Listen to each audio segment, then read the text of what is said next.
మన హైదరాబాద్లో ఒక వేణుగోపాల స్వామి టెంపుల్ ఉందని ఎంతమందికి తెలుసు? ఇది మన కేపీహెచ్పీ 7th ఫేజ్లో ఒక గుట్ట పైన ఉంటుందన్నమాట. ఈ గుట్ట పైనకి దారి కింద నుంచి సపరేట్గా ఉంటుంది. అలా మనం పైకి చేరుకోగానే ఒక స్టోన్ పైన శ్రీకృష్ణుని పెయింటింగ్ అయితే కనిపిస్తుంది. మనం ఇలా స్టెప్స్ నుంచి పైకి వెళ్ళగానే వేణుగోపాల స్వామి టెంపుల్ అయితే కనిపిస్తుంది. కింద ఎంత ట్రాఫిక్ ఉన్నా పైన మాత్రం చాలా ప్రశాంతంగా ఉందన్నమాట.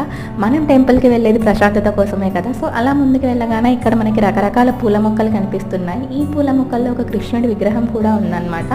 అయితే 1988లో ఇదంతా కేపీహెచ్పీ మొత్తం అడవి మాత్రమే ఉంటుండే కదా. అప్పుడు ఇక్కడ శ్రీకృష్ణుని విగ్రహం దొరికిందంట. సో అప్పటి నుంచి ఇక్కడ శ్రీకృష్ణుడికి పూజలు చేస్తున్నారు. మనం అక్కడి నుంచి కొంచెం ముందుకు వెళ్ళగానే ఇక్కడ ఒక గోశాల కూడా ఉంది. ఇక్కడ చాలా ఆవులు, చిన్న చిన్న దూడలు చాలా క్యూట్గా ఉన్నాయి. ఇక్కడ నుంచి మన హైదరాబాద్ వ్యూ పాయింట్ మాత్రం చాలా బాగుంది. మీలో మీ ఫ్రెండ్స్ ఎంతమంది కేపీహెచ్పీ సరౌండింగ్స్లో ఉన్నారు? ఖచ్చితంగా టెంపుల్ని విజిట్ చేయండి. మీ ఫ్రెండ్స్ అండ్ ఫ్యామిలీస్కి ఈ రీల్ని షేర్ చేయండి. అండ్ నా ఛానల్ని సబ్స్క్రైబ్ చేసుకోవడం మర్చిపోకండి.